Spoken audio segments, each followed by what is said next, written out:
Listo. Hola, buenos días. ¿Cómo están? Hola, buenos días. Buenos Hola, buen días, día. un abrazo, ¿qué tal? Bueno, veo que ya hay bastantes personas conectadas, entonces podemos ir iniciando un poquito la apreciación que ustedes tienen acerca de los textos brevemente, para ver, bueno, si leyeron, si lograron encontrar algunos aspectos relevantes en esos textos que teníamos asignados para hoy. Eh, Escuchar un poco Pues ya, las apreciaciones que ustedes tienen y luego sí empezamos rápidamente con la clase. Mientras tanto, pues la gente se va sumando, va llegando a la clase.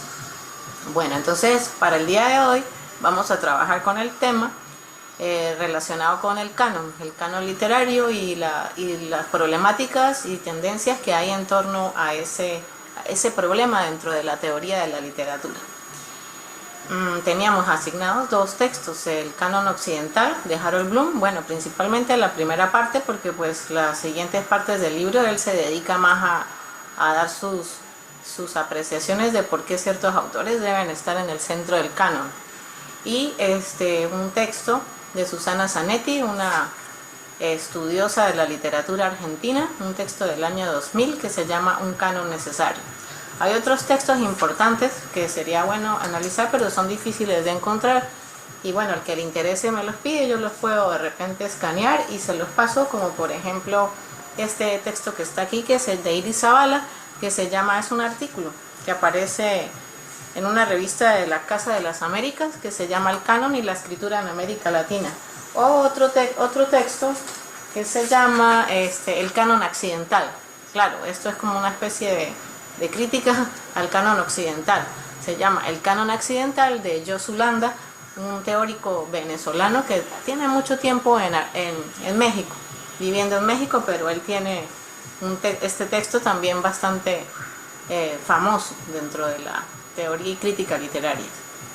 Bueno, entonces solamente nosotros vamos a trabajar esos dos en atención al tiempo y, y también pues para no atiborrarlos de tantas lecturas. Ya el que quiera, pues si le interesa este tema y si lo quiere trabajar para su artículo de investigación que tienen que hacer en esta materia, pues me los puede pedir. Si alguien va a trabajar algún autor y su problema con, y digamos, sí, lo que lo su problema en cuanto al canon, a entrar o no estar en el canon, o cómo la crítica lo ha recibido, cómo lo ha incluido, lo ha excluido, bueno, podría ser el caso. Entonces me piden esos textos que también les recomiendo. Hay otro texto también por ahí que es importante para este tema, y es un texto de Eric Suya, que es una antología sobre el canon, y ahí recopila muchos textos de autores importantes como Yuri Lotman, por ejemplo, el mismo Harold Bloom, entre otros, de Jonathan Kohler, entre otros autores. Es una antología, pero este libro sí es muy difícil de encontrar en la web. Es difícil encontrar, se pueden encontrar algunas partes.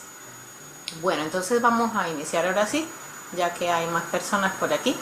Y escuchamos a ver las apreciaciones que tienen brevemente, en global, sobre estos dos textos. ¿Qué aspectos les llamó la atención, les causan dudas o preocupación o interés? Bueno, vamos a ver. Por aquí ya escuchamos a quién. Joyner dice que tiene el libro. Joyner lo tiene, el de Eric Suya. Qué bueno. Claro, para escanearlo es una gran tarea. Sí, bueno, si se puede, sería bueno, pero no. Sé que es difícil hacer algo así y requiere tiempo. Excelente que lo tengas. Vamos a escuchar entonces las opiniones, apreciaciones de quien quiera participar. Buen día. Buen día. Bueno, a mí me gustó mucho cómo conversan estos dos textos, ¿no? Que teníamos para leer. Sospechaba que más que conversan, discuten, y por eso yo elegí leer primero a Zanetti, perdón, a Harold Bloom, porque sabía un poco que después se iba a contraponer el texto de Zanetti. Eh, Y nada, de Harold Bloom, bueno, es un señor que no me queda muy bien, en paz descanse. Yo lo pondría como al lado de otros viejitos rancios, blancos, que tienen una opinión muy clara de las cosas. Hoy yo pienso que entre más claras están las posturas de algunas personas, sobre todo con respecto a lo que es buena literatura o que puede pertenecer a un canon o no, bueno, eh, más me interesa situarme desde un lugar que cuestione, como es lo que hace Zanetti, y, y también me parece que en nuestro objeto de estudio, nuestro posicionamiento es claramente desde América Latina, y ahí pienso mucho en lo que es el conocimiento y la reflexión situada, ¿no? Y en ese sentido, pues me parece muy interesante el texto de esta autora. Eh, Además, yo estoy, digamos, como en la fila de eh, que desdeña Bloom, porque yo me formé específicamente en estudios culturales latinoamericanos, un, una formación que para él no debería existir, ¿no? Lo que estos autores por los años en los que escriben llaman multiculturalidad, yo lo llamaría interculturalidad. eh, no hace sentido alguno para Bloom específicamente, que además está evidentemente en su postura muy despreocupado de que se le llame racista o se le llame sexista. Eh, y es interesante verlo porque si bien se supone que estos autores hablan de textos despolitizados, bueno, a mí me parece que es complejo despolitizar la literatura y la lectura. eh, y sí me parece que es interesante verlo así desde cómo se arma un canon o no. Eh, Me pareció luego interesante lo de las jerarquías que tienen los géneros por época, que ambos autores lo van eh, comentando, sobre todo Bloom, eso me gustó. Él habla en algún momento de, a ver si tengo el apunte por acá, habla algo específico sobre que en ese momento que escribe es ya difícil o ya no se va a poder como hacer un lugar de la memoria en el canon literario, en la literatura. Y luego Zanetti lo retoma el tema de la memoria desde otro lugar. A mí me pareció interesante para seguir reflexionando en eso, en la memoria y en la literatura, en lugar de la memoria y la literatura. Y que además la memoria también va a tener un lugar en la cultura, al igual que la literatura, por lo cual a mí me parece que es imposible separar la cultura de la literatura, de la producción literaria, y, y que en definitiva en el texto de Bloom, bueno, él quiere situarlo específicamente de lo que sería la alta cultura. Él mismo dice sin problema alguno eh, que los valores estéticos que tienen los críticos literarios siempre han sido elitistas y no tienen ningún problema con eso. O sea, es muy bárbaro lo que dice este señor, eh, pero bueno, me parece interesante para pensarlo y seguirlo cuestionando. Sí, muchas gracias, Daniela. Sí, muy, muy apropiado lo que mencionas y bueno, un poco, digamos, casual será o no sé, extraño el hecho de que tú tengas estudios justamente en todo lo que se refiere a estos temas culturales y a esta apreciación de la literatura. Y justamente pues nos enfrentamos con un autor que desdeña este tipo de estudios y que los sitúa en la escuela del resentimiento, como él lo llama. Y me parece eso que es interesante y que puede aportar mucho para esta clase. Ahora, lo que tú estás mencionando, sí, muy cierto, el tema de la memoria aquí es esencial y vemos dos posturas acerca de cómo se desglosa o se conceptualiza la memoria. Por un lado tenemos a Bloom con su idea de casi la memoria como el canon como un cementerio de grandes autores y que sí recopila la memoria, pero desde un punto de vista, digamos, mortuorio o tanatológico. Y por el otro lado tenemos a Zanetti que rescata la memoria de una manera dinámica y viva, ¿sí? Muy distinta de la que Bloom nos muestra. Sin embargo, pues nuestra tarea hoy es tratar de ver estos autores, sobre todo a Bloom, tratar de analizarlo y ver, tratar de ver qué es lo que él nos muestra, desde qué punto de vista lo hace, si qué aspectos podrían salvarse, cuáles aspectos no, y también contraponerlo, claro, no hemos leído esos textos para esta clase, con ideas, por ejemplo, como las de Pierre Bourdieu, que pues se contraponen bastante a esta idea del canon que tiene Harold Bloom. Bueno, muchas gracias Daniela, muy interesantes sus aportes, gracias. Bueno, otra persona que quiera compartir lo que le ha hecho pensar estas lecturas. A ver, Joyner. Joyner. Ok, se escucha. Sí, hola Joyner, ¿cómo estás? Profe, ¿qué tal? Un abrazo, saludos a todos.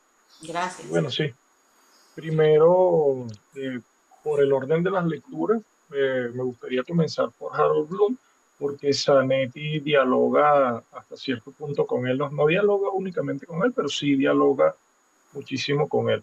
Eh, Quiero partir de los comentarios de Daniela, que muchos de ellos, ¿verdad?, que estuvieron muy acertados. Eh, por ejemplo, el desdeño que siente Harold Bloom hacia los estudios culturales. Sí, bueno, eso lo vamos a ver en toda la obra de Harold Bloom. Eh, y las razones, bueno, parte de esa escuela del resentimiento también, como él la llama, él tuvo que convivir con eso ahí en Yale, e inclusive en Harvard. Hay que recordar que muchos teóricos de los estudios culturales y teóricos de particularmente eso que se dio en Estados Unidos, de esa conjunción entre las lecturas derridianas y las lecturas marxistas, tiene un gran fundamento en Yale. Sin embargo, yo quiero rescatar algunos postulados, bueno, más que postulados, opiniones de Bloom con respecto al canon, que sí me parece muy valioso, más allá de que difiera o no difiera de su posición con respecto a los estudios culturales. Por ejemplo, la idea, que eso está él lo llama prólogo preludio, y me encanta, la idea de canon como autoridad de nuestra cultura. Y por supuesto que al entender que toda cultura produce fenómenos culturales y contraculturales, es natural que en medio de ese juego se produzca una selección de una serie de textos que consideremos representativos, y eso es un gran valor que creo que hay en Bloom. Ahora, la discusión es cuáles se eligen, pues, y él dice abiertamente que eso no es una elegía ni al canon occidental, aunque realmente lo sea. No es una selección que apunte únicamente a autores occidentales, aunque lo único que hay en el libro sean autores occidentales, pero por lo menos esa intención es manifiesta. Por otro lado, me encanta cuando él habla de que la elección está basada en la solemnidad, y en la naturaleza representativa del texto. Yo creo que eso es un elemento importante, y también cuando él dice que lo que los hace grandes es la combinación entre extrañeza y belleza. Como las lecturas son largas, anoté muchísimas cosas. Sí, una de las que quiero rescatar quizá para esta discusión tiene que ver con la idea del canon, como ordenar todas las lecturas de una vida, porque bueno, realmente no nos va a alcanzar la existencia para leer todo lo que quisiéramos leer. Y además de eso, la idea de que en Harold Bloom, al hablar acerca del canon, también está hablando que es como una especie de subtexto que está muy presente, nos está hablando de los modos de lectura. Entonces yo creo que, bueno, eh, esto además de ser una cátedra sobre el canon, es una cátedra sobre cómo se lee literatura, mejor incluso que la de Terry Eagleton en sus dos libros, Cómo leer un poema y Cómo leer literatura, ¿no? Eh, Sus discusiones por lo menos cuando habla de que en contra de ciertos franceses, el texto no proporciona un placer fácil. Ahí está discutiendo con Roland Barthes y con el placer del texto. O por ejemplo, cuando habla acerca del capital cultural, ahí su discusión es con Bourdieu. Ujú. y es muy frontal su discusión con Bourdieu, inclusive es abierto con la discusión que tiene con Paul de Man y ahí ya él marca su distancia con los derridianos, aunque él, bueno, reconoce que hasta cierto punto también hay algo de esa construcción o de construcción, más de construcción en él. Entonces, yo creo que salvando un poco la posición de él como hombre blanco, que él mismo reconoce, por supuesto, como WASP, aunque no protestantes, por supuesto, porque era judío. eh, yo creo que es interesante leer a Harold Bloom y no leerlo de espalda al libro Anatomía de las Influencias, porque creo que es vital. Sí, sí, es cierto. Tienes mucha razón en lo que mencionas. Gracias por tus aportes. Y realmente sí, al leer a Bloom hay que tener mucho cuidado y creo que para poder entenderlo bien a cabalidad hay que tener como un bagaje de lecturas en cuanto a la teoría para poder como saber cuáles son sus posiciones realmente, ¿no? Este, porque es un texto bastante denso, aunque sea tan polémico. Y, y precisamente creo yo que hay situaciones, aspectos que él nos presenta que son muy salvables y hay que tener en cuenta.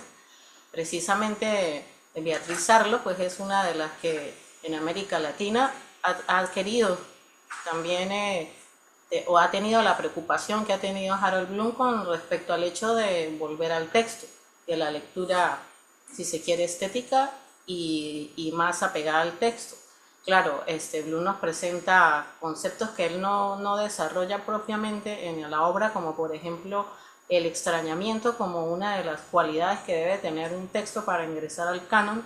Y pero si uno lee entre líneas, pues uno se da cuenta que esto tiene que ver con aspectos formales del texto, cómo ese extrañamiento se configura a partir de mecanismos narratológicos, lingüísticos, discursivos dentro del texto, que podría uno entender mejor si ha leído a los formalistas rusos y y aquella aquella idea de que realmente el texto tiene que sacarnos de lo monótono, ¿no? Nos tiene que hacer ver el lenguaje de otra manera y producirnos extrañamiento o desautomatización. Y esto está muy relacionado con lo que Bloom dice. Entonces, si uno no maneja como este tipo de ideas y muchas de las que tú has nombrado ahí, es difícil también saber el valor que tiene la propuesta de Bloom. Claro, él a veces me parece más irreverente. Esto sí es algo muy personal y subjetivo que digo, me parece que es más irreverente que los irreverentes en el contexto en el que dijo lo que dijo y el que escribió lo que escribió y más aún en el contexto actual. Eh, pues sí, lo han despedazado muchas veces por eso y ha sido valiente al hacerlo. También hay que tener en cuenta otra cosa, y es el hecho, él mismo lo menciona unos años después de la publicación del Canon Occidental, creo que en el 2008, en una entrevista, cuando él dice que los 26 autores que él incluye aquí en el listado que aparece al final del libro El Canon Occidental, en el que solamente hay dos mujeres, por ejemplo, y creo que dos latinoamericanos, eh, él dice que la editorial se lo exigió, le exigió ese número exacto, que él no quería incluir esa lista porque era demasiado cerrado, pero pues le tocó hacerlo y de forma muy apresurada, dice él, y que él se arrepiente de muchas de los autores que dejó por fuera o de algunos que incluyó. Entonces también hay que tener en cuenta este elemento y el hecho de que también hay una un sistema editorial y todo un entramado de situaciones económicas, si se quiere, que impulsan también, aunque él no lo niegue, o sea, lo niegue en parte de su texto, que lo impulsaron a elegir o a dejar fuera autores de ese listado tan cerrado que él nos presenta. Bueno, entonces vamos a escuchar otras opiniones para no irnos por las ramas y ir así ordenadamente. A ver, Nazaret. Nazaret. Hola, buenas tardes. Espero Hola, que se Nazaret. escuche.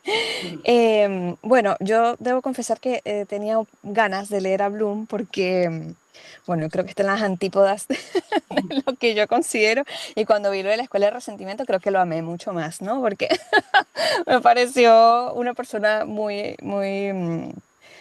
frontal. Creo que a veces aprecio cuando cuando incluso el antagonismo no se escuda, ¿no? Y en este caso, pues creo que Sí, lo hace bastante que no bien. es hipócrita. Sí, creo que, bueno, lo valoro, no lo comparto, pero me parece mucho más franco que a veces, digamos, enmascarar, ¿no? Ciertas cosas bueno, de una pátina de objetividad y creo que eso es lo que más he apreciado en este texto, ¿no? De esa necesidad que tiene él como de reafirmar unas lecturas como, digamos, troncales, ¿no? Que afirmen una vida. ¿No? Porque creo que también eso fue una de las partes digamos que dentro de su alegato, que a veces es un poco furioso, lo consideré incluso tierno, que diga, bueno, necesito un canon de pronto porque hay una vida finita y si tuviéramos una vida de 150 años quizás podríamos ser un poco, este canon no debería existir, ¿no? Y creo que me quedo un poco con eso, como una cierta apuesta vital que hay dentro de su propuesta académica de decir, bueno, si podemos morir con Shakespeare, quizás sea un poco mejor, ¿no? Independientemente de lo que uno pueda pensar sobre eso.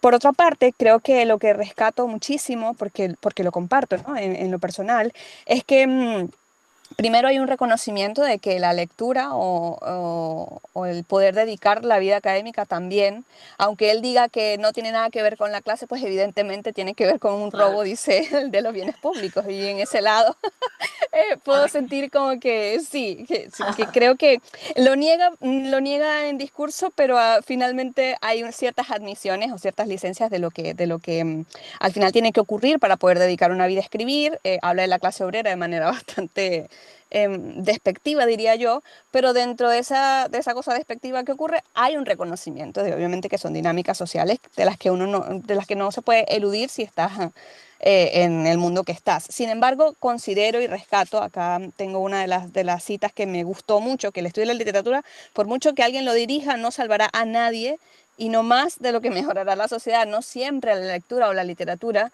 debe tener per se un fin social. Yo lo creo así, o sea, defiendo obviamente ciertas ideas que están más alineadas, digamos, en las antípodas de Bloom, pero sí considero que hay literatura que no necesariamente tiene que salvar y que la literatura no tiene un fin social en sí mismo, lo creo, y que el valor estético de pronto sí tenemos que dar ese debate dentro de la academia y me gusta por eso la postura de Zanetti, ¿no? Que dice, bueno, independientemente de que estas cosas la discusión debe estar sobre los valores del canon y no necesariamente en contra del canon. Y yo por esa parte creo que fue mi lectura y considero que es importante poder debatir de cuáles son los valores estéticos o los valores que definen una obra. Yo siento que eso también parte de un ejercicio de sinceridad y de honestidad también de lo que se está produciendo, de manera que podamos, digamos, cribar.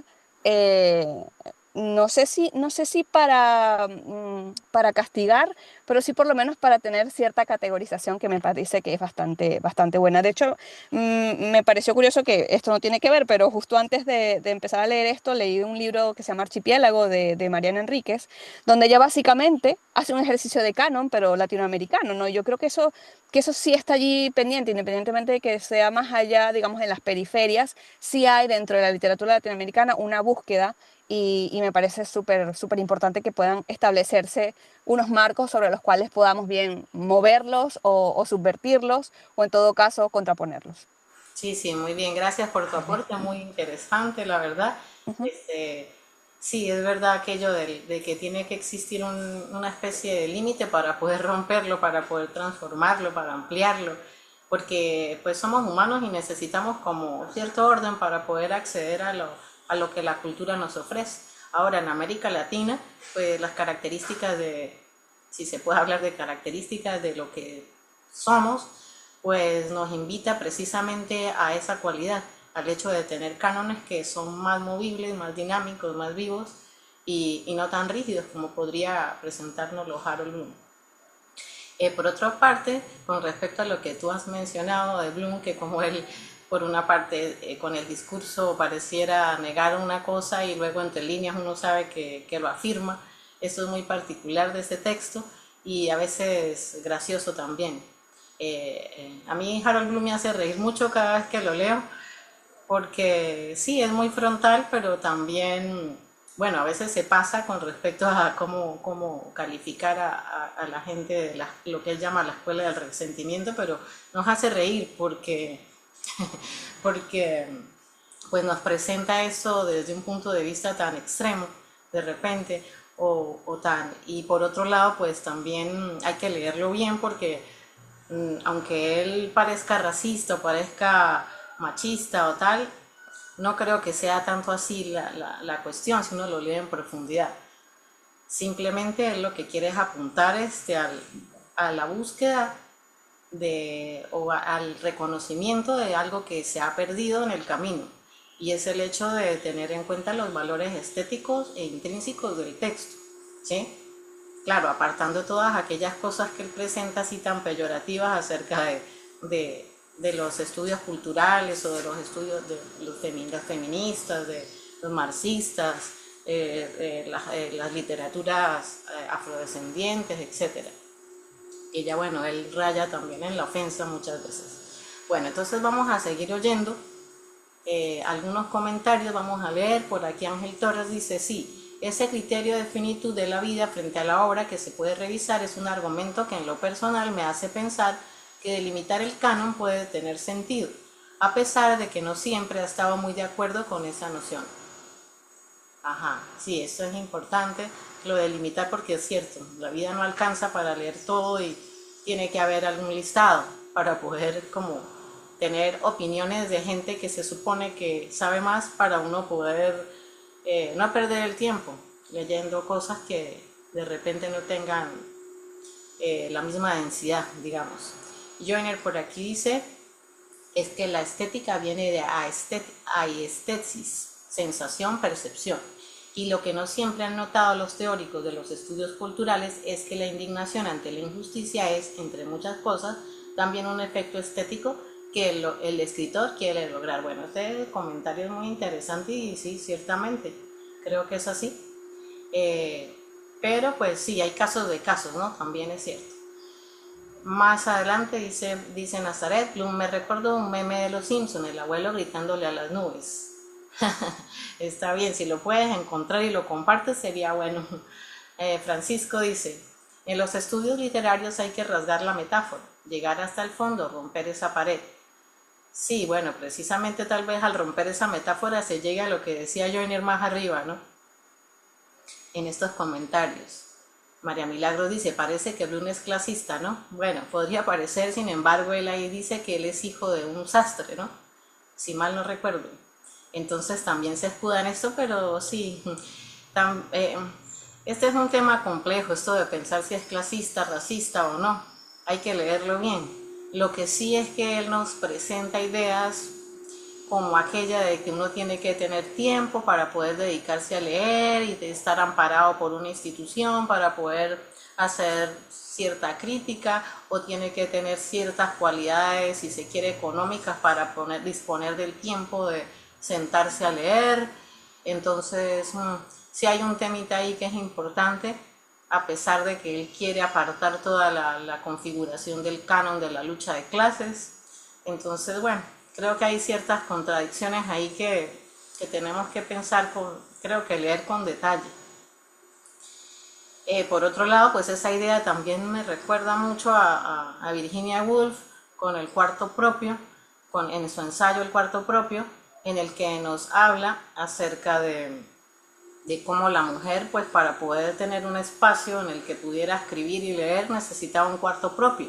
Y tener un cuarto propio, tanto en ese contexto de Virginia Woolf, en esas épocas y en muchas épocas, para una mujer, pues era, gracias, para una mujer necesitaba tener dinero para poder tenerlo, ¿no? Entonces, bueno, ya más adelante dice Francisco, la voluntad de poder, instinto de entropía y la necesidad de ordenar, estructuralismo versus, ¿qué decía?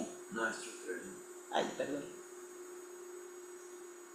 La voluntad de poder, instinto de entropía y la necesidad de ordenar, estructuralismo versus no estructuralismo.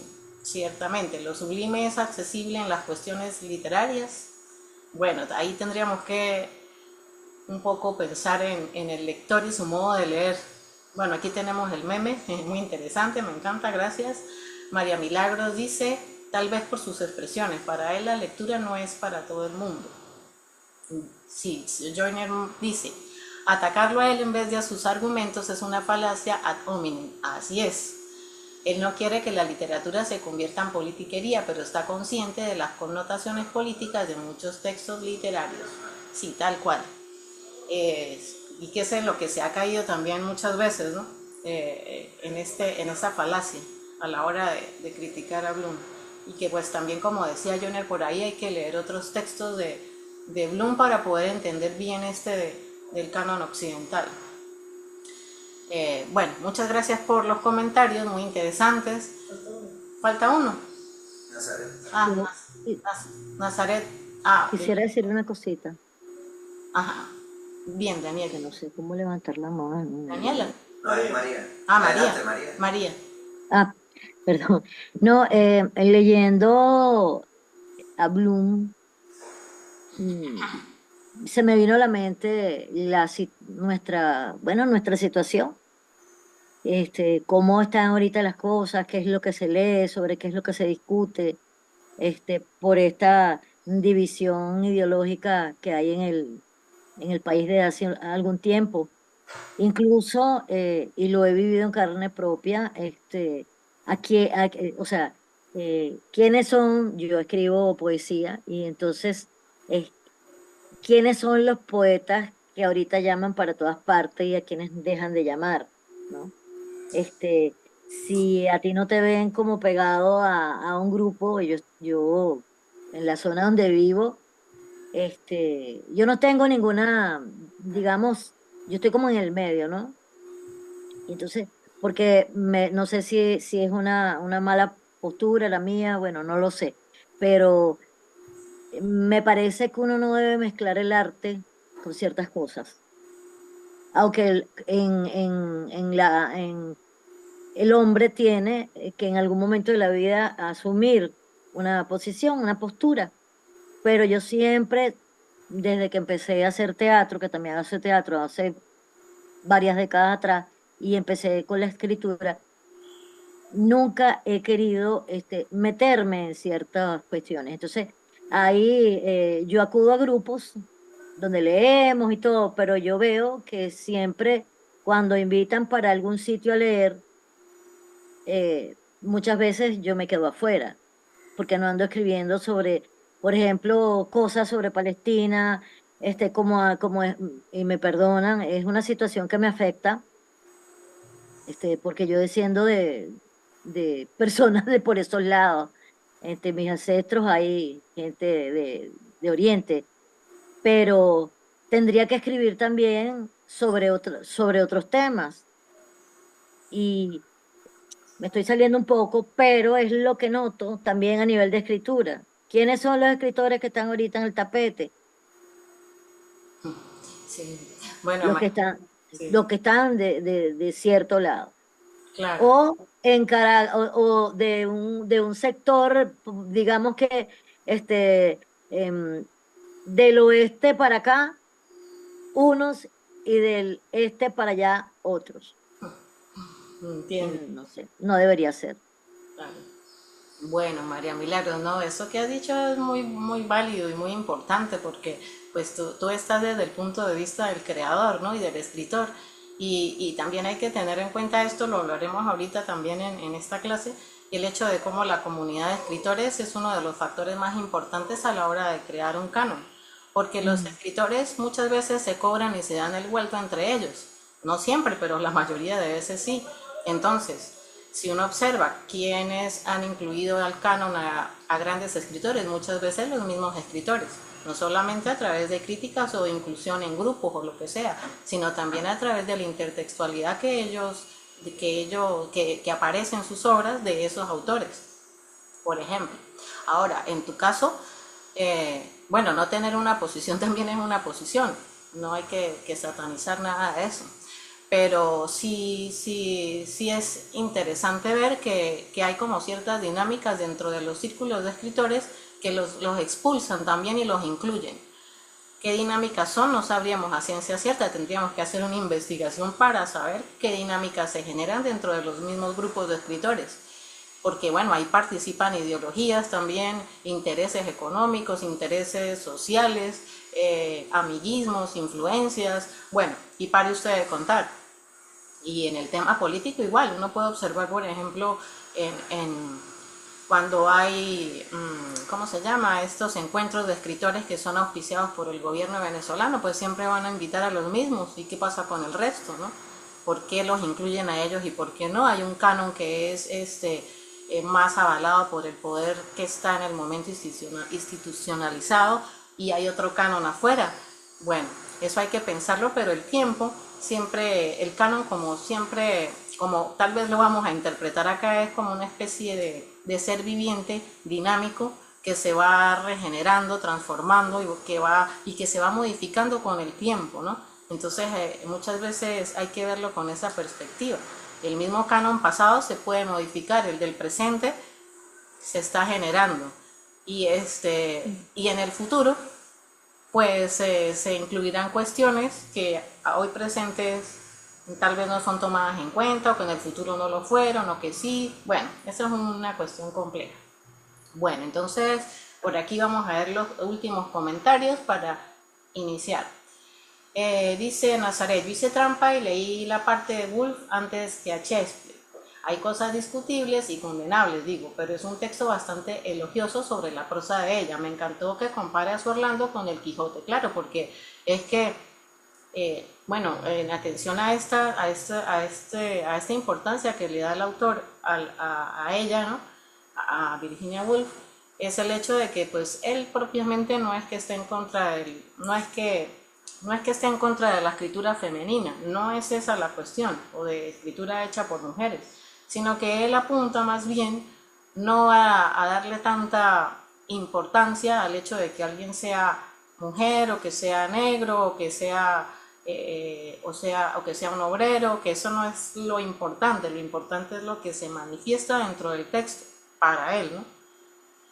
Y ustedes fíjense cómo uno puede observar en estas propuestas de estos dos autores, o del mismo Pierre Bourdieu, o de otros autores, de Walter Mignolo, de el mismo Terry Eagleton. Uno observa que en estas posiciones que ellos tienen con respecto a la configuración de un canon están completamente establecidas a partir de la noción que tienen de literatura. ¿Se acuerdan que hablamos de ese tema y de cómo eso es como realmente la base de todo lo que genera luego diferentes problemáticas y puntos de vista con respecto a los problemas que rodean el hecho literario? Y uno observa totalmente que Harold Bloom tiene una posición de lo que es la literatura desde el punto de vista estético y, si se quiere, formal del texto. O sea, su visión de literatura, y desde ese punto de vista él arma su canon. Y así pasa con otros autores, ¿no? Igualmente. Bueno, y lo último, lo importante para Bloom es el valor estético, porque él es un esteticista y no un historiador. Bueno, sí, también es una forma de ver. Bueno, vamos entonces así a empezar por el principio, porque bueno, ustedes saben que aquí en este grupo de estudiantes, ustedes es muy diverso, ¿no? Entonces uno ha encontrado aquí en este grupo que hay personas que conocen mucho, son bastante lectoras, tienen estudios previos, han dado clases, están dando clases sobre estos temas, y hay otros pues que están como asomándose un poquito. Entonces nos toca como empezar desde lo más básico e ir avanzando, aunque ya hemos tocado temas importantes. Bueno, entonces aquí tenemos este problema del canon literario. Vamos a analizarlo y a ver cómo ha transcurrido a lo largo del tiempo, brevemente, claro está.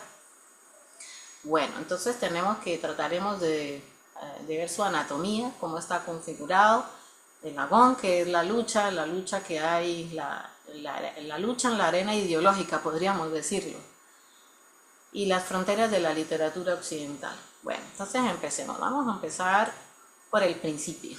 Y entonces la palabra canon, que eso es una palabra pues que viene del griego y que tiene que ver con una cañita para medir, una cañita que se usaba para medir algo. Entonces, justamente pues ya la palabra canon nos habla de cómo valorar, de cómo establecer rasgos para poder catalogar una obra entre buena, no buena, entre valiosa o regularmente valiosa o no valiosa, es una medida, el canon viene de ahí. Entonces, ciertamente todo canon tendrá, así se quiera evitar o se quiera transformar, ahí juicios de valor a la hora de establecer eso. El canon, precisamente, pues, tiene una relación con lo religioso, digamos, o con las instituciones religiosas, sobre todo con la Iglesia Católica, ¿no? El canon bíblico es de los primeros cánones que se establecen a ciencia cierta, siendo regularizados por la institución, y a lo largo de los años dentro de la Iglesia pues ha existido departamentos que se encargan del estudio de los textos bíblicos, y bueno, ese es un canon sumamente cerrado, el más cerrado, el de la Iglesia. Bueno, también en el judaísmo existe, o en otras grandes religiones, pero pues tenemos este ejemplo que pues es el más cercano, el hecho de que la Iglesia pues tiene un canon muy cerrado, y ese canon está incluido dentro de la Biblia. Ya ese canon no se pareciera que ya no se abre más y ha dejado afuera otros textos, y regula lo que el dogma de la Iglesia debe aceptar o acepta. Eso por una parte. Y por otro lado, pues también es importante mencionar que la Iglesia, pues hasta ya no en esta época, aunque todavía existe ese departamento, que es el departamento de la Inquisición en el Vaticano, y es que durante mucho tiempo, y sobre todo durante la época del Renacimiento y el Barroco, existían los índex creados por la Inquisición, en los que se hacían unos listados de libros que se podían leer o que no estaban avalados para ser leídos por la población, y que diría yo que ha sido como tal vez la Iglesia ha sido determinante en esa idea de lo que es el canon, no solo por su canon bíblico, sino también por el canon de los textos literarios, los textos artísticos, digamos, para no llamarlos así en esa época, que no se consideraban literarios, sino como formas de arte de la palabra. También había una clasificación para lo que se podía, no se podía leer, que estaba prohibido o no prohibido leer. Para darles un ejemplo, el Cantar de los Cantares. El Cantar de los Cantares fue uno de los textos que la Iglesia incluyó, los últimos que incluyó dentro del canon bíblico. Ese texto estaba antes fuera de la Biblia y era prohibido leerlo, solamente podía ser leído por los teólogos, los estudiosos obviamente de los textos bíblicos, y luego se incluye. Estaba prohibido en un momento. Entonces, tal vez el último movimiento que hubo ahí dentro del canon bíblico. Pero sí es importante tener en cuenta el hecho de que la misma palabra canon delimita, es preceptiva, está ligada a dogmas y a ideologías, así no se quiera, ¿no? Así se quiere abrir, pues siempre existe algo de eso que lo atraviesa, porque en su misma formación es así. Bueno, entonces también es importante mencionar que también existe los bibliotecarios alejandrinos. Los bibliotecarios alejandrinos eran un grupo de estudiosos que pues ellos se podría decir que eran los primeros críticos literarios, que también establecieron un canon ya de manera más apartada de los dogmas, ¿no? Ya como más, digamos, en el filo de lo estético, que este es como que han existido esas dos vertientes siempre, lo que es más institucionalizado, más político, y por el otro lado pues lo que es más apegado a la estética de los textos. Bueno, entonces esa idea de canon, así propiamente más apegada a lo que se entiende hoy como canon dentro de la teoría literaria, pues ahí tenemos una especie de recorrido histórico muy simple y muy sencillo, y también que excluye a algunos estudiosos. Tenemos a David Rutken en 1768, que él empieza a hacer una lista de autores selectos de un género literario. Bueno, esto se empalma, fíjense la fecha, ya con el romanticismo. Con el romanticismo no solo inicia la idea de literatura como algo apartado dentro de una serie de discursos, sino que eso va anclado también a la idea de empezar a hacer listados de autores. dentro de la literatura y a tratar de establecer géneros y todo aquello. Y eso se da precisamente durante esa época, que también nos lo menciona por ahí Harold Bloom. Tenemos a Fokema de 1980, fíjense, bueno, aquí hay, en 1980 hay un brinco bastante grande, y él habla de un conjunto de textos prestigiosos cuyo fin se ve enfocado a la educación.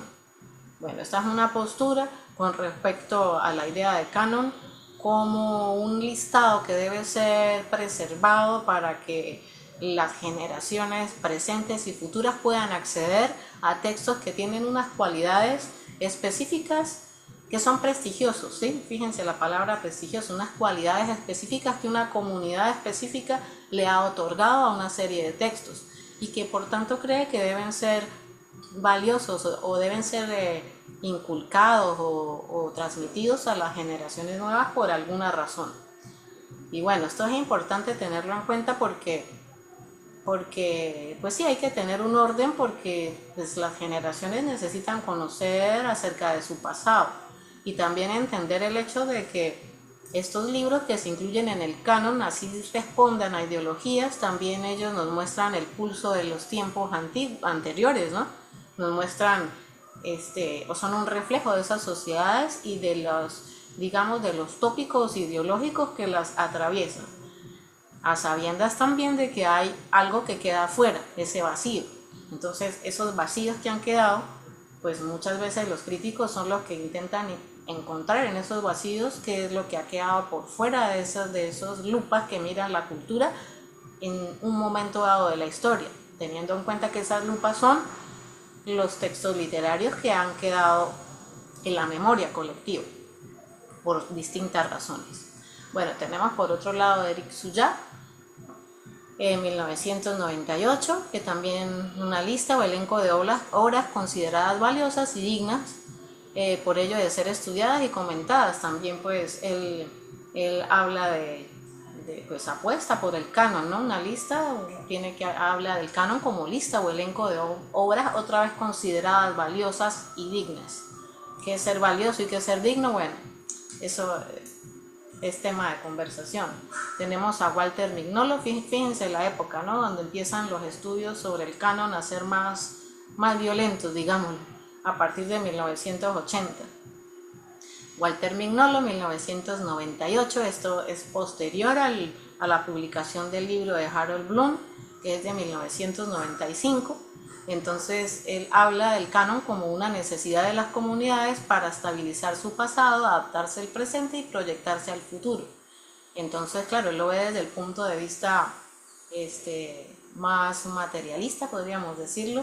Él es más, también apunta a lo histórico, a lo colectivo, a lo social, el hecho de que, pues sí, obviamente el canon permite que las comunidades puedan entender su pasado, adaptarse al futuro y adaptarse en el presente y proyectarse al futuro. Claro, esto es como una síntesis muy burda también de lo que él dice, porque es mucho más profundo que eso. Tenemos otras ideas como la de Henry Louis Gates en 1999, Cuaderno de lugares comunes de nuestra cultura común, donde copiamos los textos y títulos que deseamos recordar. También apunta hacia la memoria. Y luego tenemos otras consideraciones como las de Beatriz Arlo, las de Cornejo Polar, que también habla de esto, Iris Zavala, entre otros. Pero bueno, básicamente pues estas son como las posturas que siguen estando ahí presentes. Apuestan algunos por el canon, algunos por su destrucción o su disolución y otros por su síntesis. Bien, entonces podemos seguir adelante. Bueno, entonces esto del canon, ¿quién lo crea y para qué sirve? ¿Para qué serviría un canon? Bueno, ya hemos hablado de eso, pero vamos a puntualizarlo más. Primero, ¿quién lo crea? Entonces, aquí, bueno, está todo ¿se acuerdan aquella función operacional de la crítica?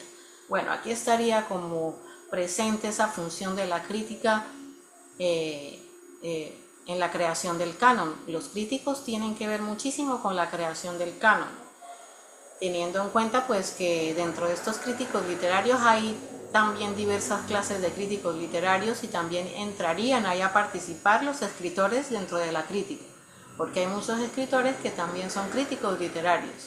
Entonces, los críticos anclados a las academias, a las universidades, a los institutos de investigación han sido los que han, desde que se puede hablar de canons, han sido los que han participado más activamente en esta configuración. Un crítico, al elegir un texto para estudiarlo, para analizarlo, ya está involucrando en el sistema a ese texto y por tanto está incluyendo, digamos, a ese texto o a ese escritor dentro del canon de alguna manera, ¿no? O también excluyéndolo, dependiendo de cómo lo aborde. Y las editoriales aquí juegan un papel muy importante porque pues también hay digamos que este valor cultural que es la literatura, también se volvió también un valor de consumo, ¿sí? O un objeto de consumo. Entonces las editoriales, desde que han descubierto esto, mucho tiempo atrás, podemos hablar, no sé, desde el Renacimiento para acá, que existen estas dinámicas, ¿no? Porque si se vuelve un valor económico, pues también entrarían en dinámicas mercantiles a la hora de incluir o no incluir un texto, ¿sí? O de promoverlo o no promoverlo. Y por supuesto, pues está el Estado también tiene participación en esa creación de esos cánones. Es así. Bueno, esto a grosso modo. Hoy en día ya tendríamos que incluir otros actores a la hora de la creación del canon, porque pues hemos visto que tanto los críticos literarios, los académicos, el mismo Estado, pues han perdido poder con respecto al tema de la consolidación de un listado de autores para leer. Y ahora podríamos incluir a los algoritmos que están participando también en la creación del canon y que ellos están anclados, por una parte, a las editoriales, a los mismos escritores, más que cualquier otra cosa, ¿no? Y no solo a editoriales, sino también a plataformas de lectura. Si alguno de ustedes tiene alguna aplicación de lectura, pues se dará cuenta que hay unas sugerencias que aparecen cuando usted va a seleccionar un libro, a descargar un libro, lo que sea. Hay una serie de sugerencias que los algoritmos generan y que esto también pues influye en el modo de leer, en qué voy a leer, en qué es lo que está de moda para leer. Y este sería un nuevo actor que habría que incluir en esos artífices de la creación de un canon. Y si es que, bueno, más bien de un canon tendremos que hablar más bien de cánones, de varios cánones que existen, paralelos y que a veces, y que no digamos a veces, que suelen interactuar entre ellos. Bueno, ¿para qué sirve un canon? Bueno, ya Harold Bloom nos ha dicho varias cosas, pero puntualicemos a grosso modo. Dice aquí, pues obviamente el canon provee modelos e inspiración.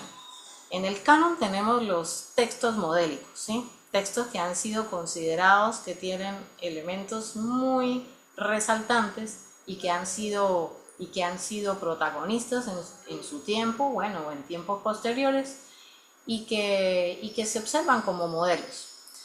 Pensemos también en esa función de la crítica, la función postulativa que hablamos en la clase pasada, y esa función postulativa tenía que ver con el hecho de que el crítico tiene unos postulados o unas ideas de lo que debe ser la literatura. Y en función de eso, pues también elige los textos o los critica o los investiga, si se quiere. Entonces, obviamente, fíjense que esto es como una especie de círculo vicioso o de paradoja, uno no sabe bien si es que esos modelos que han ingresado al canon son parte de esos postulados que los críticos y los académicos tenían, y eso hizo que ingresaran al canon, o si realmente fue que ellos observaron en esas obras aspectos modélicos y las atrajeron, ¿no? Bueno, ahí hay como una especie de circuito, pero ciertamente esos modelos responden a postulados o ideas que tienen de lo que debería ser una novela, de lo que debería ser un poema, de lo que debería hablar un poema, siguen estando centrados en los críticos y en los académicos. Bueno, también tenemos que otra de las funciones del canon es transmitir una herencia intelectual, ¿sí? Lo que el pasado, de manera intelectual, estética, ha sido importante para una sociedad, cómo ha reflejado esa sociedad, y es una manera de entender el pasado, leer los textos que están dentro del canon. Obviamente, ese pasado se leerá de forma sesgada, porque sesgado ha sido también la inclusión de esos textos, ¿no? Uno no sabe qué existió, qué hay en ese vacío de lo que se produjo, uno no lo sabe. Entonces, tenemos que, existe ese canon, y en ese canon hay una herencia estética, intelectual, cultural de lo que hemos sido. Así haya dejado afuera algo, si lo dejó afuera, ese afuera, entender ese afuera, pues también nos dice mucho. O sea, el canon no solamente habla de, o sea, ¿cómo decirlo? Que esas obras nos han reflejado, ¿sí?, a diferentes naciones y culturas, o las obras modélicas de la literatura universal, no solamente esas nos muestran lo que hemos sido, sino que también, o lo que somos de cierta manera, sino que también lo que quedó afuera nos dice mucho, ¿sí? Ese vacío, eso que está ahí afuera, ¿qué es eso que hay ahí? ¿Cuál es la tarea del crítico con respecto a ese afuera, a esa arqueología de lo que quedó afuera? Bueno, eso también habría que pensarlo. Eso también nos dice mucho de lo que somos, lo que queda afuera. También sirve para crear marcos de referencia comunes. El marco de referencia es necesario, porque sin marcos de referencia no podemos acceder a la tradición, no podemos entender ni siquiera los mismos procesos de las escuelas, de las corrientes. Es necesario que existan, ¿no? Es necesario un orden, o como decía Bloom, es necesario tener al menos una referencia para saber qué leer y no perder mi tiempo con otros textos, ¿no? Y claro, no existe el tiempo, entonces estos listados nos permiten como saber qué seleccionar con respecto a nuestra corta vida, ¿no? Por otro lado, también otra función del canon es legitimar teorías y ofrecer perspectiva histórica. Obviamente, el canon también nos habla acerca de lo que se ha considerado como literatura en un momento dado, que ha sido lo que ha dominado durante un momento dado, y también se puede estudiar desde esa perspectiva qué modos de leer existían en cada momento de la historia de la literatura, y pues cómo interactuaba eso o legitimaba también teorías y visiones de lo que es la literatura en un momento dado. Y por otra parte, pues también asegura la vida y la memoria de las obras, ¿sí? Porque ¿qué sería de ciertos textos que son tan valiosos, ¿sí?, que son tan importantes para la cultura universal, y que, bueno, que no hayan sido protegidos, ¿no? ¿Se acuerdan del principio de cooperación hiperprotegida del que hablaba Kohler? Bueno, esto tiene que ver un poquito con esto, que hay una protección de unos textos que han tenido un valor esencial, y que así los detractores del canon quieran decir que no, pues, que no es necesario un canon, sí, porque estos textos, pues fueron puntos de quiebre con respecto a la dinámica literaria, y funcionaron como dispositivos que luego se regaron o se ramificaron en otros textos, ¿no? Se convirtieron en el hipotexto de cuántos miles de textos más. A ver, pensemos en el caso de la Divina Comedia de Dante, que son textos que tenían que ser protegidos porque, pues, digamos que la fuerza que contienen en sus estructuras, en su tratamiento del discurso, en la relación que tienen con su historia, con el momento en el que se desarrollaron, bueno, todo aquello que pueda estar en torno a ellos, ese texto, pues, como que él mismo se ramificó o influenció a tantos otros escritores, que pues obviamente tiene que ser protegido, digámoslo de alguna manera, y seguir estando dentro del canon de la literatura universal. Bueno, entonces eso es a grosso modo. Muchas otras funciones hay y dependiendo del autor que leamos, pues encontraremos más funciones del canon. Bueno, entonces tenemos algunos tipos de canon que han clasificado algunos autores. Tenemos que hay, esto es bueno decirlo, ¿no? Aquí solamente hay 3, pero bueno, hay más, hay muchos más, que no debemos hablar de un solo canon, debemos hablar de muchos cánones. Hola, ¿qué tal? De muchos, de una multiplicidad de cánones. Bueno, aquí tenemos los más básicos, que sería lo oficial, ¿no? Lo institucional, lo que está establecido por el poder y que está, si se quiere, demostrado en los pensum de literatura que están en las universidades, ¿cómo se llama? En los pensum también de los liceos, de la educación media, de la educación primaria. Eso es lo oficial, lo institucional. Y obviamente pues esos corpus de textos, esos cánones que son institucionalizados, son oficiales, son los que van hacia la educación también, ¿no?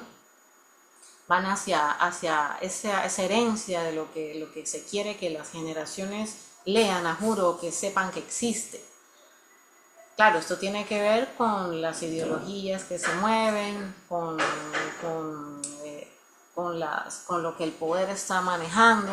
Entonces podemos pensar, por ejemplo, en cómo el gobierno venezolano estableció unos textos de literatura para la primaria y para la secundaria, y cómo ahí incluían ciertos textos o quitaban otros, ¿no?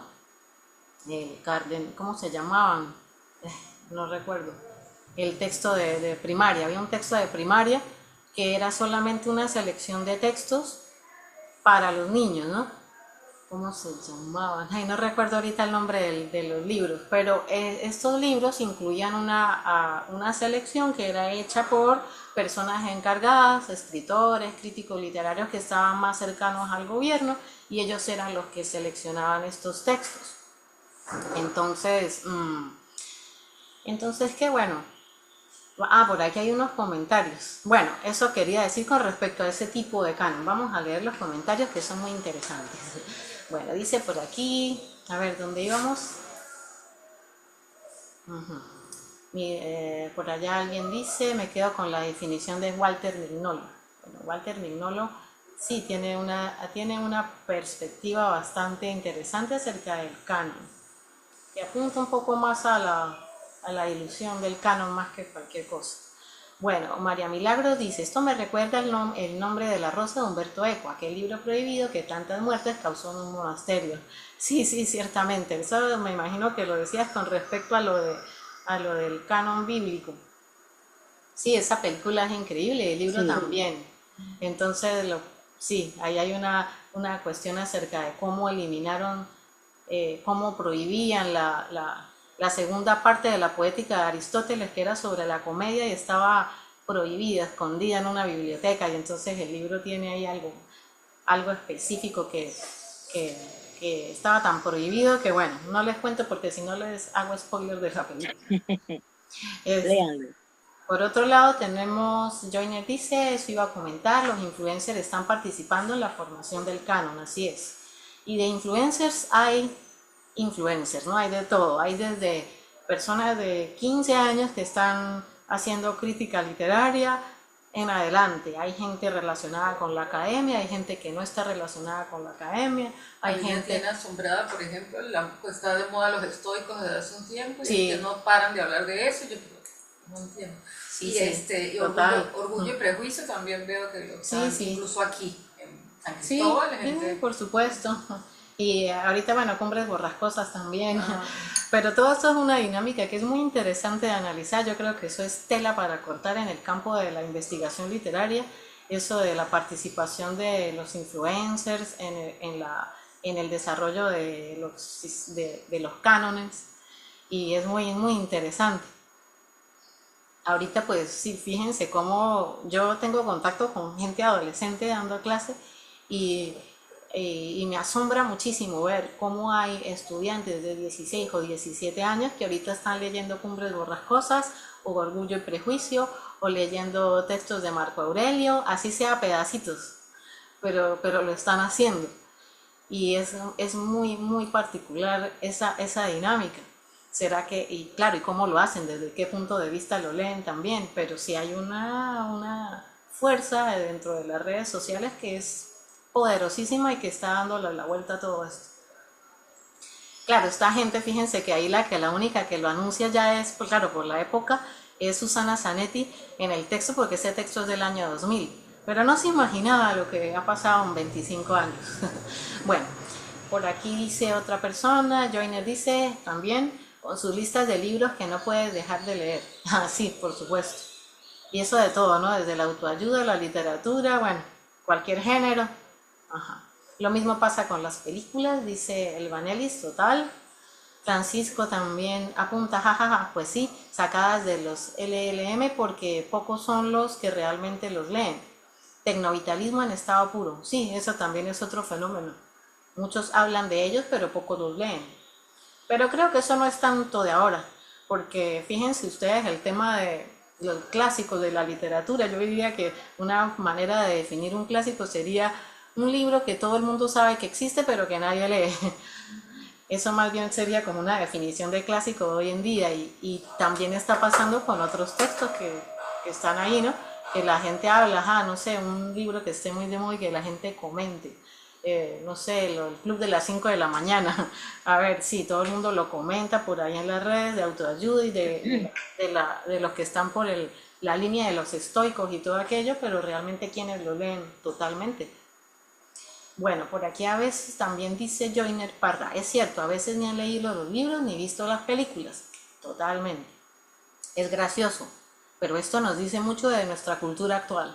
Creo que nos dice muchísimo, de puros fragmentos estamos viviendo. Bueno, María Milagros dice, justamente hace 2 días vi un reel de una influencer recomendando unos bestsellers por Instagram. Sí, eso es, pero así, hay muchísimo. María Milagros está levantando la mano. Ajá, María Milagros, vamos a escuchar. Es algo que es una percepción, o no sé, no sé si es una percepción, o es no sé si es el que lo percibo, estoy equivocada, pero dentro de la crítica muchas veces siento que hay más criticones que críticos. Gente que de repente recomienda o destruye una obra eh, literaria, porque estamos hablando de eso, y creo que lo haces por sus gustos, no porque sea o no realmente lo que esa persona está diciendo. Y algo, bueno, que no tiene que ver con la parte literaria, entre comillas, por ejemplo, en la crítica teatral. Yo que hice teatro por varias décadas. Aquí había, para el momento en que yo empecé, un solo crítico. Y todo lo destruían. Ya él murió. Después salieron otros por ahí, pero yo decía, ¿dónde hay aquí una escuela donde se formaron estas personas? Que van y destrozan una obra, porque por lo general no era ni la obra, ni siquiera, sino las actuaciones. Entonces, ¿qué tipo de crítica es esa? Aquí no se forma, creo, parece que hay por ahí ahorita una escuela que está tratando de formar críticos responsables, pero por lo general aquí en Venezuela, que yo sepa, no existe. Pues nadie, no había sacado. Eso es lo que quería. Sí, lo que pasa es que eso es de ahora, no sé, eso es complicado hablar de una formación en crítica en esta época. Cada vez es menor la afluencia de personas que se interesan por esto, y aunque haya contrariamente una afluencia increíble en las redes sociales, dentro de las academias y formaciones formales con respecto a esto, son cada vez menores, cada vez van disminuyendo más. Sí, es complicado. Ahora pues las redes sociales están llenas de personas que opinan, como les decía, y de todo. Hay gente con ciertos criterios y con, digamos, lecturas de fondo, pero hay otras que no. Entonces sí, es difícil hablar de ese tema. Bueno, por aquí, ¿quién más dice? Por ahí hay un comentario de Roberto Guerrero. Bueno, sí, en el grupo están los libros, ahí está lo que tenemos que leer en el grupo de Telegram. Ahí está, de todas formas luego por privado pues yo lo puedo orientar. Laura hice el libro de las 6 caras de Raúl Peña Hurtado en mi época, menciona ella. Nazaret dice, yo diferenciaría la crítica de la opinión. Sí, esto es importante y muy importante. El hecho de que no es igual dar una opinión que hacer crítica literaria. Opiniones hay como arroz. La crítica pues ya tiene unos métodos, ¿no? Que es lo que hablamos en la clase pasada. Hay unos métodos, tiene que existir estructuras para poder, y si se quiere, formación para poder hacer crítica seria, ¿no? Opiniones pues hay de todo. Las redes están llenas de opiniones, justamente. Pero esas opiniones están afectando o están modificando las ideas que se tienen acerca de lo que es literatura o de lo que el canon incluye o excluye. Conocido es más opinión disfrazada de crítica. También hay. Bueno, esto, fíjense ustedes que ese temita de la opinión y la crítica fue algo que disparó el desarrollo de los estudios literarios, porque ciertamente los formalistas rusos a inicio del siglo XX, pues ellos justamente estaban en contra de esto, que era lo que pasaba a finales del siglo XIX con respecto a la crítica, pues que eran críticas de corte impresionista, biográfico, subjetivo totalmente, si una obra deleitaba o no deleitaba, muy apegadas hacia lo estético, muy esteticistas si se quiere. Entonces justamente los formalistas rusos dicen, no, eso no puede ser así, tiene que haber una delimitación, tiene que haber una metodología más apegada a lo científico para poder acceder a los textos y que no sean meras opiniones subjetivas. Y ahí empieza eso. Sin embargo, pues eso sigue existiendo y siempre existirá. El hecho de que existan opiniones y que existan críticas serias. Bueno, Daniela dice, la relación con la lectura está muy debilitada. Hoy podemos vincular esto a las redes sociales y el consumo voraz de contenidos audiovisuales. Pero para que ese fenómeno arrasara, ya había un vacío creado en las instituciones educativas con respecto al hábito de la lectura. Sí, eso también es verdad. También hay en las instituciones, ciertamente, pues hay ese mismo canon que se da en las instituciones, muchas veces no se conecta con la situación actual de los estudiantes, no tiene interés para los estudiantes, y eso crea un vacío, digamos un abismo entre lo que ellos quieren leer o quieren ver y lo que nos muestra la institución. Que bueno, eso tiene que ver, como decíamos, con ese tipo de canon que tiene ciertas ideas de lo que debe ser la nación, de lo que debe ser la idea de la idiosincrasia de repente de un país o la idea de lo que es ser venezolano, no sé, que está mediado ahí por las instituciones oficiales. Joiner agrega por aquí, María, yo creo que te refieres al profesor Asparren. Era muy cercano a mí e incluso me enviaba sus libros apenas salían. Aunque sí fue tajante, creo que era un crítico con criterios semióticos muy bien definidos y creo también que de la maestría de teatro latinoamericano han salido buenos críticos teatrales. Sí, seguramente los hay, claro que sí. Bueno, María Milagros dice, no, Asparren era muy serio, me refiero a Edgar Moreno Uribe. Bueno, por aquí Nazaret dice, hay un fenómeno muy curioso acá en España. La última encuesta de lectura muestra que ha crecido muchísimo, pero la comprensión cayó estrepitosamente. Leen por consumo, basado en estos fenómenos de BookToker. Sí, las últimas encuestas, que bueno, de lo que he leído, indican que hay unas alzas increíbles en lectura. La gente lee muchísimo, hay muchísimas lecturas de libros en plataformas como Wattpad, entre otras. Los jóvenes están leyendo mucho. Ahora, ¿qué es lo que leen? No leen los clásicos, eso es un hecho, no leen lo que está en el canon, leen lo que está por fuera del canon. Y bueno, según lo que dice aquí Nazaret, dice que la comprensión cayó estrepitosamente. Bueno, esto habría que verlo, a ver qué estudios hay con respecto a eso, de si la comprensión ha caído estrepitosamente o no. Si leen por consumo o por moda o por esos fenómenos que hay ahí en las redes sociales, como por ejemplo, hay uno que tiene, no recuerdo ahorita el nombre de ese fenómeno, pero es un fenómeno que tiene que ver con el outfit y el libro. Entonces hay unas comunidades en las que los chicos más o menos de 17 a 19 años, 16, 19 años, ellos se sacan fotos para compartirlas en sus redes, en las que ellos aparecen con cierta tipología de vestuario y con libros. o con bolsitas que hablan de un libro, o con una frase sobre la lectura, y se ha convertido como en una moda. Entonces el libro se está convirtiendo, el texto más como un objeto del outfit, que se agrega al outfit, más que como algo que realmente se lee. Entonces, si realmente los están leyendo, no los están leyendo, no sabemos, habría que indagar en eso. Habrá algunos que sí, otros que no, no sé, tienen que existir, darse estudios sobre ese tema, pero increíble cómo el libro se ha convertido ahora en un complemento del outfit. No solo es el teléfono ya, sino el libro como tal. Bueno, por aquí dice Joyner, estaba también el profesor Chesney Lawrence, era un poco más virulento, pero no escribía tan bien. Dice Nazaret, bookish, gracias. Y el hombre performativo, ese es el nombre, bookish. Ajá, gracias. Por aquí más abajo dice S24F, que no sé quién es. Cualquier persona puede emitir una opinión, pero no cualquiera puede hacer crítica literaria con respeto y fundamento. Pues realmente no. Si hablamos de crítica estricta, pues serían solamente aquellos individuos que o bien sean escritores en el sentido estricto o personas que estén ligadas a la academia, así que sea muy estricto, si uno quiere. Pero bueno, yo creo que también hay gente que puede hacerlo sin necesidad de esto, pero es contada, ¿no? Bueno, Kenia por aquí está escribiendo, creo que ese es el último comentario, ¿no? Bueno, pasemos, están muy interesantes esos comentarios. Vamos a oír una participación oral de Erasmo, vamos a escucharlo. Bien, buenos días para todos.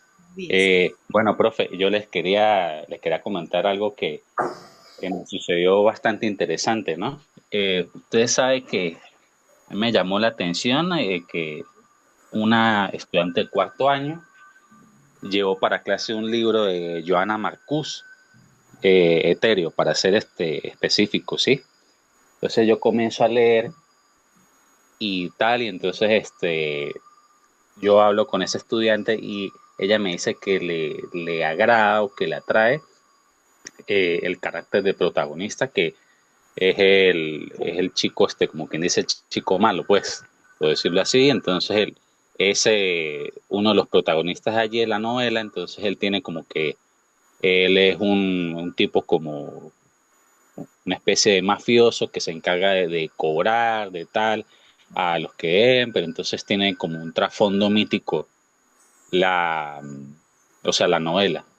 Entonces, sucede algo curioso que estoy leyendo en estos días, volví a retomar la lectura de la teoría estética de Theodor Adorno, y entonces me di cuenta un poco de lo que era el espíritu de esta época, o sea, inmerso en lo que es este tipo de obras, ¿no? O sea, Johanna Marcuse empezó con Wattpad, empezó bastante joven, después empieza a publicar sus libros, tiene muchísimo éxito, pero entonces ya es algo que no se atiende tanto a lo que es el estilo, sino que más bien son ideas que se están plegando al mercado. Entonces eso produce cierto, digamos así, intervienen ciertos arquetipos que los jóvenes manejan. Entonces la estudiante se sorprendió porque yo estaba hablando con ella, otra compañera, sobre esa novela. Entonces me dijo, profe, entonces usted está leyendo la novela y sale con filosofía, precisamente. Eso es lo que uno tiene que hacer como intermediario y como docente e intermediario entre un estudiante y una obra, y lo que es la crítica, digamos, en ese sentido estética, ¿no, profe? Y me parece que es una labor ardua para hacer, pero vale la pena. O sea, para darle orientación a los estudiantes, proponerles otras perspectivas. Sí, obviamente el profesor también tiene un papel aquí importante a la hora de mediar entre ese canon institucional y el canon que está no institucional, ¿no? Eso que tú mencionas tiene que ver con el papel del profesor, casi no sea un crítico literario, el profesor funciona como un mediador y también como un filtro, si se quiere, de los cánones institucionales y los que están afuera, y el propio canon que él tenga interno, ¿no? Propio. Ahora, me trajiste a la mente algo que es importante retomar y que tiene que ver con una idea de Harold Bloom con respecto a la idea de los géneros y cómo cada género en cada momento específico de la historia hay géneros que se resaltan en cada momento específico de la historia. Por ejemplo, podríamos pensar en la novela histórica, en el siglo XIX, etcétera, ¿no? Como hay géneros, o de repente en las novelas regionales, durante la década de los 30 en América Latina, como hay géneros que en determinado momento son más atractivos, digamos, para el poder atrayente de lo que es el canon, ¿no? Y esto lo digo ¿por qué? Porque con respecto a toda la cultura que hay en las redes sociales y los jóvenes leyendo distintos tipos de libros, veo que hay géneros que ellos están consumiendo, que hay géneros nuevos de hecho que están consumiendo y que nos dicen mucho sobre el pulso de la época y de lo que se está considerando como literatura, de forma, si se quiere, implícita, ¿no? Que aunque no tengan esos actores conciencia de eso.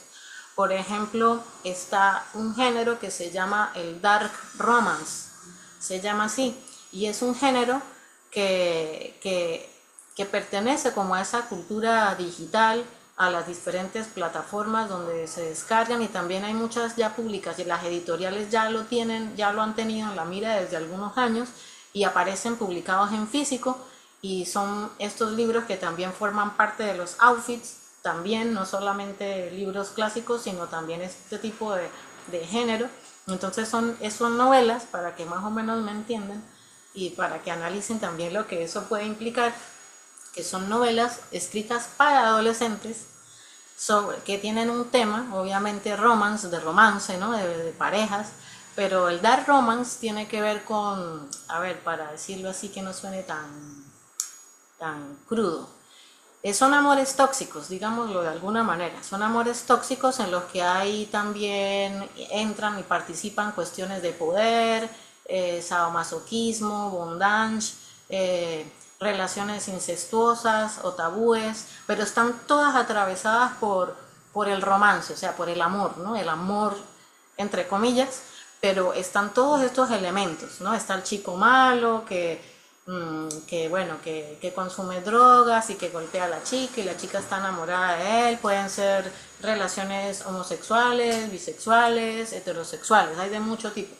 Y son textos que están proliferando muchísimo en estas plataformas y que están leyendo muchísimo los adolescentes, gente de 17, 18 años y menos, y que es un fenómeno interesante de analizar. Es un género, un subgénero dentro de la novela y que está muy de moda, pero eso está de forma paralela o alterna a lo que la academia cree que está ahorita en el canon, ¿sí? Entonces hay algunos textos de esos también, por otro lado, de esos que están proliferando en las redes, que pasan al canon, como el que van a pasar al canon o que están intentando entrar al canon, como el que mencionaba Erasmo.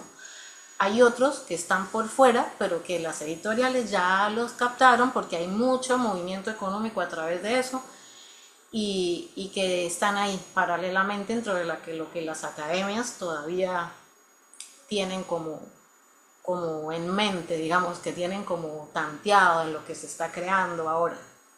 Bueno, entonces eso, para seguir aquí con lo que estábamos en las diapositivas, pues todo eso se enlaza, fíjense, lo institucional con lo comercial y también lo cognoscitivo intelectual, que aquí estaría más lo académico, lo que los críticos de repente consideran, y por el otro lado el comercio, que el comercio, la parte del marketing, lo mercantil, pues lo económico obviamente siempre ha estado al lado de la literatura y seguirá estando, y tiene un poder increíble a la hora de incluir o excluir un texto.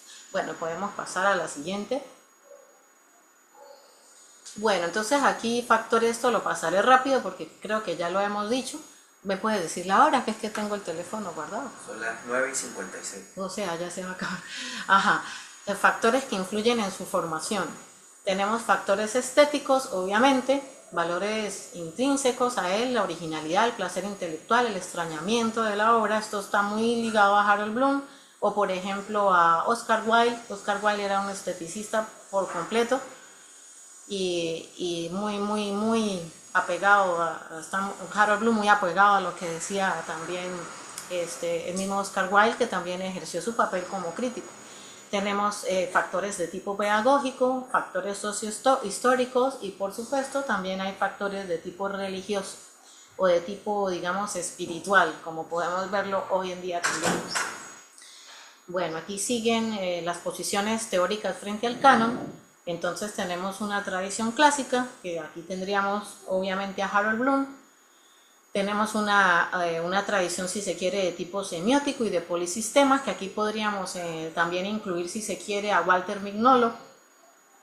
Principalmente pues está Yuri Lotman y Eben Soar, que es poco conocido, pero tiene unos textos bien interesantes. El canon como consecuencia del devenir histórico y como algo dinámico, ¿sí? Como una especie de dispositivo los textos que funcionan en cuanto a su carácter de signo dentro de la cultura.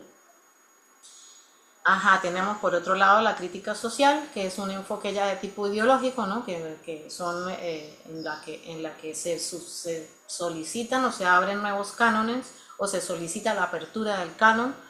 Y bueno, aquí tenemos obviamente pues estos enfoques de tipo ideológico, ¿no?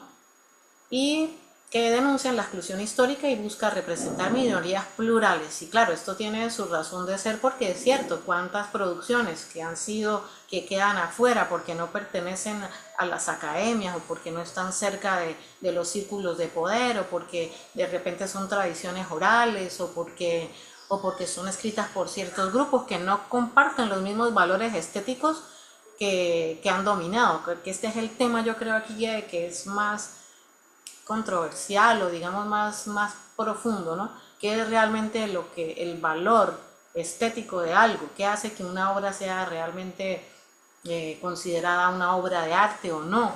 Si nosotros estamos midiendo los libros es en función de unos valores occidentales completamente y no desde otro punto de vista, otro tipo de valores. ¿Qué valores tienen las culturas indígenas en cuanto a lo bello? ¿Es eso lo mismo que tiene los valores estéticos que se han heredado de Occidente? La armonía, la proporción, el orden. ¿Qué hay si hay otros espacios en donde esos valores estéticos son otros? Y estamos solamente midiendo las obras a partir de unos cánones, de unos valores cerrados de lo que debe ser una obra. Bueno, todas esas preguntas entran porque pues bien podría Harold Bloom decir, no, ese texto de César Vallejo, ese poema tal, en su libro Trilce no tiene no produce esa iluminación del espíritu, ese extrañamiento, si lo podría producir, pero depende, ¿no? Bueno, si él los está midiendo desde otro punto de vista de lo que debe ser bello o lo que debe ser arte, más bien de lo que debe ser arte o no. Entonces, también habría que ver qué consideran las minorías o la periferia sobre lo que debe ser arte o lo que no es arte. Si para ciertos grupos lo que debe ser arte tiene que estar atravesado por posiciones ideológicas marcadas o no, ¿sí? Bueno, sigamos adelante. Entonces, aquí venimos a este tema, que creo que no me va a dar tiempo de ver toda la presentación, pero sí tenemos esa pregunta, ¿no? Que atendiendo también a lo que veníamos diciendo anteriormente, ¿qué hace que un texto se vuelva un clásico? ¿Qué es lo que hace? Claro, está la participación de todo un entramado ahí sociocultural histórico que tienen que ver. Hay un librito muy interesante de Italo Calvino que se llama Cómo leer los clásicos, en los que él hace como también una especie de caracterización de de las cualidades o los elementos que tienen las obras que son consideradas clásicos. Entonces, ¿qué hacen que un texto sea un clásico? Bueno, eso bueno, tendríamos que apegarnos también a lo que han considerado como lo que es arte, lo que es literatura y no es literatura. Entonces, hay varios aspectos. Obviamente los estéticos, que estarían apegados al arte, a la idea del arte por el arte, o también al uso del mensaje, la construcción del mensaje y cómo eso la forma del texto y cómo eso se pone de manifiesto dentro de la obra, si es eso, si de repente son muy representativos, ¿no?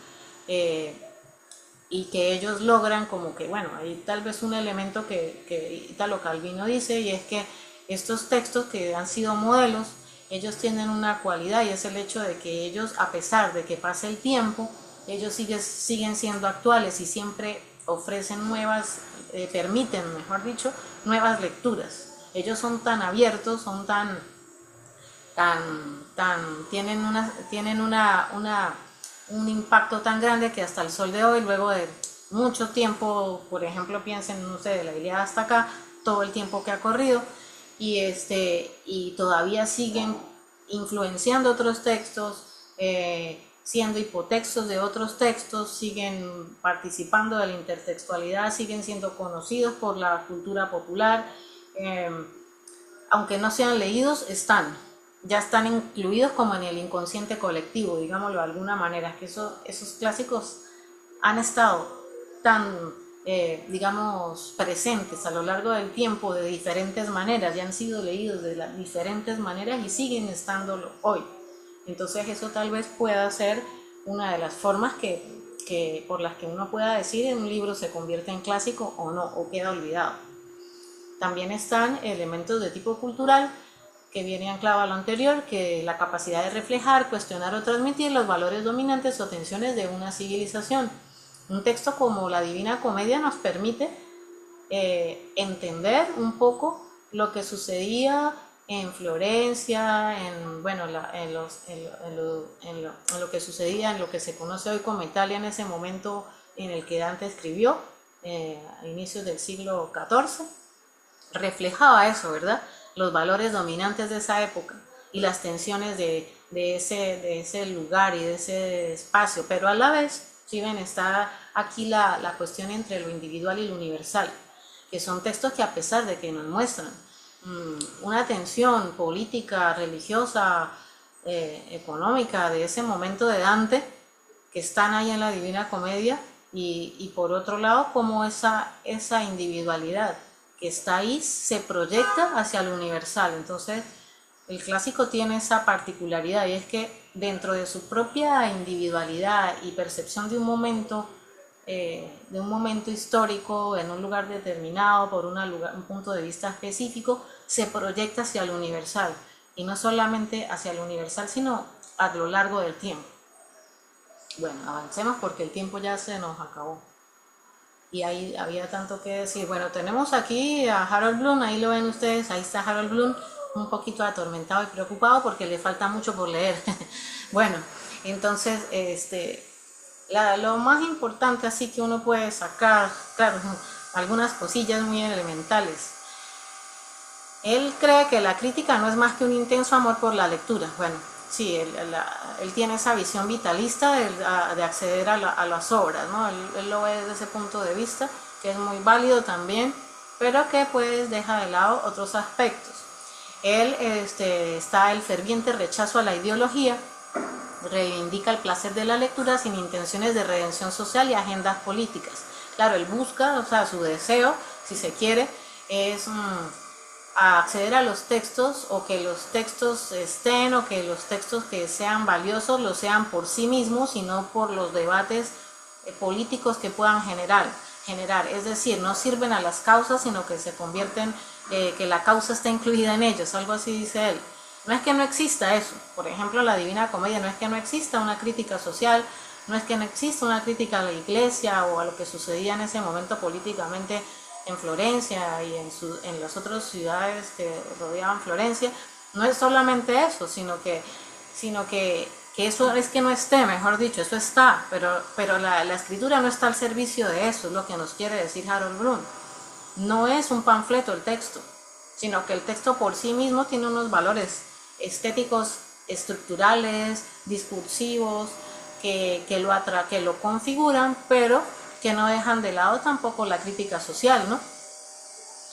Entonces, para Harold Bloom es más importante lo intrínseco del texto como un organismo vivo, pero que tampoco está aislado de lo social, solo que para él eso es algo secundario, es algo que se produce, ¿sí? Pero que el texto no está hecho para eso, porque él lo ve así, me parece a mí que lo ve así. Bueno, por otro lado tenemos el yo aislado. La literatura pertenece a la soberanía del alma solitaria. Su fin no es mejorar la sociedad, sino ensanchar el yo interior. Bueno, sí, él también apunta hacia eso y lo ve también desde el punto de vista de los escritores, no solo del crítico o del lector y su relación con el texto, sino también desde el punto de vista del mismo escritor. Él dice que el escritor realmente lo que apunta es a no perecer y que su obra, más que él, que su obra no perezca, que la obra quede instalada en ese canon, que eso para él es más importante para el escritor que las mismas consecuencias de tipo ideológico o político que puedan estar en una obra, que está su obra por encima de esos elementos. Lo dice con Shakespeare también, la obra está por encima de cualquier tensión ideológica, que las produce, sí las produce, pero que no es el centro, tal vez. Entonces, claro, eso es él les dice también que el escritor busca individualmente no perecer y que propiamente también el crítico hace toda esta clasificación o esta selección en atención a su misma a su mortalidad, pues al hecho de que hay una relación con los textos que está mediada por el tiempo que tenemos, no podemos leer todo. Bueno, más adelante tenemos este elemento que Harold Bloom resalta como uno de los aspectos que nos hacen incluir un texto dentro del canon, y es la extrañeza como marca del genio. O sea, no cualquiera es capaz de generar extrañeza en el lector, ¿sí? Claro, esto dependerá también del lector, ¿no? Y el modo en el que lea el texto, pero él lo ve como la marca del genio, ¿no? Entonces, fíjense que él hace ahí una clasificación. Por ejemplo, tiene la sublimidad, que sería la extrañeza en su máxima expresión, y que ahí tenemos a dos individuos como Dante y como a Shakespeare, ¿no? Entonces él habla de Dante como lo inasimilable, una originalidad tan asombrosa que nunca logramos acomodarnos a ella del todo, y ciertamente es así. Fíjense que en las clases que yo doy de literatura allá en pregrado, de literatura universal, aún este texto hoy causa extrañeza. Claro, la causa también por lo alejado que está también en el tiempo, en los estudiantes causa extrañeza, pero más allá de eso también causa extrañeza no solo por la forma en la que está escrita, sino también por la relación fondo-forma que hay en ella y lo que ella también propone, y cómo causa extrañeza también ver cómo hoy la Divina Comedia está viviente, está vivita y coleando en los juegos de video, en las series de televisión, en el arte plástico, sigue estando. Y como los muchachos, uno puede hablar con un estudiante de 15 años que sabe que Dante escribió algo sobre el infierno porque juega un juego de video llamado Dante Inferno, ¿sí? O porque juega Silent Hill, que tiene que ver con eso también. Por otro lado tenemos Shakespeare, ya es la hora, ¿verdad? Ay. Sí, ¿qué horas son? 10:10. Bueno, que me esperen un momentito. Bueno, entonces por otro lado, pues a Shakespeare, que él dice que le debemos todo a Shakespeare. Claro, él exagera un poco, creo yo, pero no tanto, porque cuando uno lee a Shakespeare uno realmente se queda pensando si Harold Bloom tendrá razón. Ajá. Bueno, nos ha absorbido tanto que hemos dejado de verla como extraña, nos hace sentir en casa en lo extranjero, sí, totalmente. Bueno, tenemos entonces que esas coordenadas que Harold Bloom nos presenta, pues hay unas que cuando está eso por debajo, ¿no? Esa extrañeza baja, muy baja, pues eso queda por fuera del canon.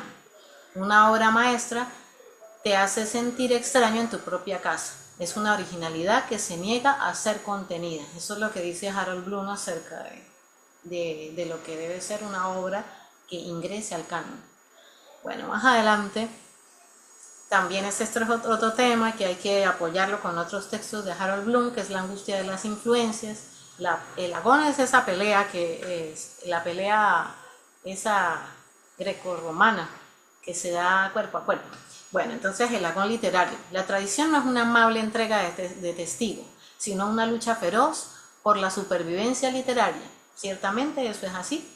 Hay una lucha, los escritores inconscientemente luchan por ingresar a eso. Es su deseo más profundo, tal vez. Si no, no escribirían. Lectura errónea. Un nuevo autor debe malinterpretar creativamente a su predecesor para hacer el espacio a su propia originalidad. Shakespeare superando a Marlowe, sí. Obviamente siempre el juego de la literatura es una lucha entre asimilar, destruir, deconstruir, reconstruir, obviar, asimilar lo que hay antes y lo que está a la vez, ¿no? Entonces, esas influencias son, digamos, centrales a la hora de lo que lo crean los mismos escritores en función de ingresar o no a la historia de la literatura. El peso del pasado, otro de los aspectos aquí. Ninguna escritura vigorosa nace sin sufrir la contaminación y la competencia del genio anterior. Sí, hay gente que niega esto de las influencias, sobre todo en los nuevos estudios que hay por ahí, un poco posmodernos. No recuerdo quién me estaba comentando acerca de cómo hablar de influencias en las teorías de literatura comparada casi es un crimen. Bueno, eso habría que repensarlo y repensarlo. Más adelante, bueno, aquí esto lo podemos saltar, ya ustedes lo miran, porque él considera que Shakespeare es el centro del centro del centro. Un poco exagerado, sí, pero bueno, ciertas razones tiene. Bueno, más adelante tenemos a Harold Bloom frente a la escuela del resentimiento. Entonces, fíjense, la contraparte aquí, la comparación. Para Harold Bloom, placer intelectual y percepción del valor estético. Para la escuela del resentimiento, como él llama, o los lemmings, que él les dice muy despectivamente, lemmings son como unos ratoncillos que andan por allí escarbando. El cambio social y el remedio de la injusticia histórica. El criterio de inclusión para Bloom, originalidad, el lenguaje metafórico y la fuerza cognitiva. Para la escuela del resentimiento, en palabras de Bloom, la representación de minorías y la pluralidad poblacional. La visión de la obra, para Bloom, un ente autónomo fruto del alma solitaria, cosa que sabemos que no es así porque uno no está desconectado, nunca nada es del todo autónomo. Y por otro lado, que él se contradice también con esto, está que para los estudios culturales, un documento social impulsado por energías e ideologías de clase, según Bloom, ¿no? Porque esto está hecho según lo que Bloom dice, no lo que realmente es, ¿sí? Bueno, entonces, como ya se me acabó el tiempo, y es una lástima porque pues este texto de Susana Zanetti es interesantísimo y nos muestra cómo la naturaleza de la cultura latinoamericana y tal vez ese modo barroco de asumir también o que nuestra realidad más bien es barroca, también eso hace que el canon latinoamericano y cómo se ha creado o cómo se está creando o qué características tenga como una especie de relación con esa idea de una realidad barroca, de una forma de pensar barroca, de un arte barroco también. Que para esto, para entenderlo bien a cabalidad, pues les recomiendo leer a Alejo Carpentier, por supuesto. Usgar Pietri también tiene unos textos sobre esto. Perdón, profesora, recomienda leer, que lo dijo muy rápido y no capté. Ay, disculpen, pero es que se me acabó el tiempo ya. Alejo Carpentier, para entender esto del pensamiento barroco en América Latina, ¿sí? Y creo que ese tema del pensamiento barroco pues tiene mucho que ver con la forma en la que se han tratado de establecer los cánones en América Latina. Entonces, para concluir, ahí les queda la presentación que tiene algunas ideas ahí más. Para concluir un poco, Susana Zanetti nos presenta una visión conciliadora en lo que se refiere al canon, no solamente como algo excluyente, ni tampoco como algo que diluye, sino como un ente viviente que se transforma continuamente, que tiene distintas ramificaciones, que también no podemos hablar solamente de un canon, sino de muchos cánones, y que es necesario porque pues imagínense, en un solo país ya hay un canon, si hay un canon oficial se obvia una serie de cosas, entonces tienen que existir otros cánones que también ellos empiecen a participar en ese diálogo con lo oficial y de esa manera, si se quiere, ir transformando esta situación, ¿no? Entonces, fíjense que esta mirada de la periferia que se da en el canon latinoamericano, que navega en los márgenes, y que permite restituir lo desplazado, también nos muestra otra forma de ver el canon como algo vivo, algo que se va multiplicando, si se quiere, ¿no? Y que va también que permite mirar otras formas de lo que es el arte o de lo que es una obra de arte. Ajá, ¿es el canon una tiranía excluyente? Zanetti cuestiona el canon si el canon debe verse como algo férreo e inamovible, sugiriendo que siempre ha tenido límites lábiles. Así es, siempre los ha tenido y siempre los seguirá teniendo. Yo estoy muy de acuerdo con eso.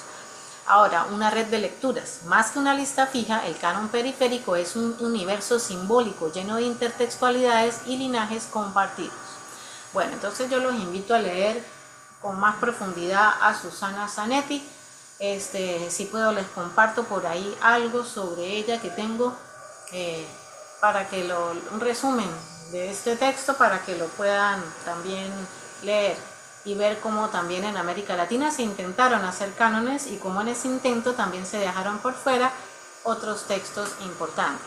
El hecho de que menciona al Inca Garcilaso de la Vega es esencial, ténganlo en cuenta porque pues él es el ejemplo de cómo se concilia lo occidental con lo no occidental, cómo es posible que un texto no esté solamente en contra y en contra de lo que Occidente nos ha mostrado como canónico, sino que puede sumar, ¿sí? Puede mostrarnos que hay una manera de estar con una mano en Occidente y con una mano en toda la multiplicidad y heterogeneidad que América Latina también nos propone y que nos caracteriza. Bueno, muchas gracias muchachos, disculpen que no alcancé a desarrollar muy bien la parte final que era la más importante tal vez, pero el tiempo pues no lo permite. Bueno, entonces si hay alguien que quiera decir algo de manera muy corta, pues bueno. Sino que algo en lo que puntualiza Zanetti que es muy importante es que el canon en América Latina empieza por ser nacional, ¿no? Son cánones nacionales primeramente y me parece interesante pensarlo así para tanto, sí. O sea, para América Latina y también para el Caribe. Sí, ajá, sí, hay cánones, que esa es una de las, digamos, soluciones que más se le puede dar a esto, es el tema de que hay cánones nacionales y más allá de los cánones nacionales hay otro tipo de cánones que alimentan también esos cánones nacionales. Entonces, pues muchos de estos espacios, digamos, más periféricos se están dando a la tarea de crear sus propios cánones. Y lo mejor es que estos cánones, digamos, periféricos empiecen a dialogar con lo que está ya establecido de forma más digamos, oficial, ¿no? Bueno, muchas Claro, gracias. y ella también lo creo que menciona como una suerte de, esto lo estoy inventando yo, lo que voy a decir, como un embudo para que al final dentro de esos cánones hayan obras que cumplan con este canon, si se quiere, más universal, ¿no? Como que puedan entrar ahí.